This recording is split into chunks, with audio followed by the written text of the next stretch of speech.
Hey guys, I'm back for another episode of You Ask For It. In this episode, we've got a very simple question, one that was submitted on our website at fbcclay.com/ask. If you have questions, you can submit them there as well at fbcclay.com/ask.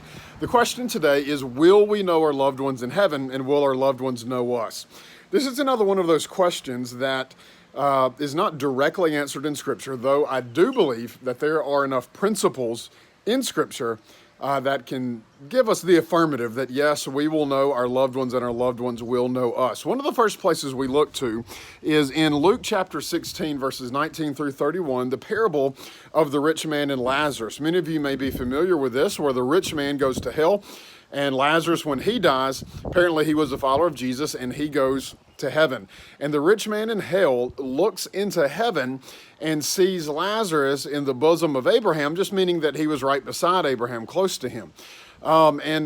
So we see there in that story two people being recognized in heaven, them still having their persona, so to speak, in heaven, that Lazarus on earth is Lazarus in heaven. Abraham on earth is Abraham in heaven. Now, I understand that that is a parable. It's a fictitious story that Jesus made up to teach a point, but it doesn't change the fact that Jesus, in making up that story, kept those personalities, that people were recognized in heaven. We also look to Hebrews chapter 11, with heaven's hall of faith, so to speak. He says that we are surrounded by such a great cloud of witnesses, and he mentions so many of the great faithful people from the Old Testament that are still in heaven, and that are looking down on us from heaven. We are surrounded by such a great cloud of witnesses. Therefore, that is even more motivation for us to be faithful and us to persevere and to endure. And so, again, it doesn't directly answer the question, but I think it gives evidence that Moses on earth was Moses in heaven. Elijah on earth is Elijah in heaven. That we do not lose who we are and change who we are just because we're in heaven. And I would say lastly to this is that when we get to heaven, that we will have glorified bodies, glorified minds. We will be perfect in every way, which means that it doesn't make sense for us to get to heaven and suddenly get some form of spiritual amnesia to where we don't remember anyone and to where we don't recognize anyone. If anything, we will have perfect memory, we'll have better memory and better recognition of others. Now, this question typically comes from Luke chapter 20, to where Jesus says that we will not be married in heaven. Jesus is trying to be trapped by the Pharisees in a question, and he responds by saying that that we will be like the angels in heaven, that we will not be given in marriage nor giving in marriage. And so I do not believe that we will be married in heaven.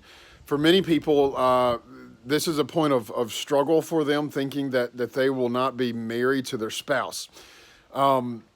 But here's the thing, and if anything, I think that this is better. And let me explain.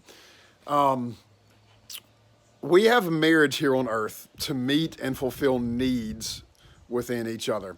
You think about Adam and Eve back in the book of Genesis chapters 1 and 2. God created a world in which he looked at it and said it was good. The only thing he said was not good was that Adam was alone. And so God gave Adam a helper to help him to meet needs within his life. Even now, today, in the New Testament, the Bible speaks of husbands and wives meeting needs within each other. Well, when we think about heaven, heaven is a perfect place to where all of our needs will be infinitely fulfilled in God himself, to the point that I don't need another human being to meet needs in my life because God has infinitely fulfilled every need. So in light of the fact that I no longer have needs, I no longer have a need for marriage. Now, again, many people would be discouraged by this and say, well, I want to be married to my spouse in heaven. But here's the truth that we have to hold on to, is that heaven will be much better than on earth. Every single thing about heaven, every aspect of heaven will be better than every aspect of earth. which means our relationships with our loved ones, including those who we are married to here on earth, will be better. Your marriage here on earth, you are married to a sinful person. There is sin mixed into that marriage, okay? You and your spouse sin against each other probably every day in some level, in some respect. Well, in heaven, the relationship that you have with your spouse, it may not be marriage as you know it, but that relationship will be completely devoid of sin. There will not be sin in that relationship at all.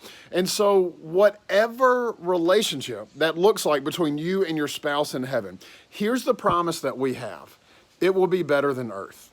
I don't know what awaits for us in heaven when me and Hillary both die and we're both in heaven. I don't know what that relationship will look like.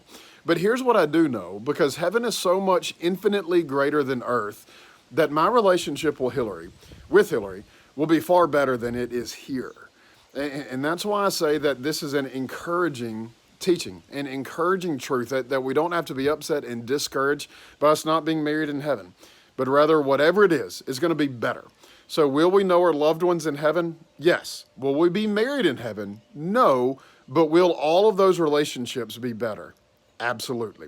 So if you have any other questions, you can submit those at fbcclay.com/ask. May God bless you.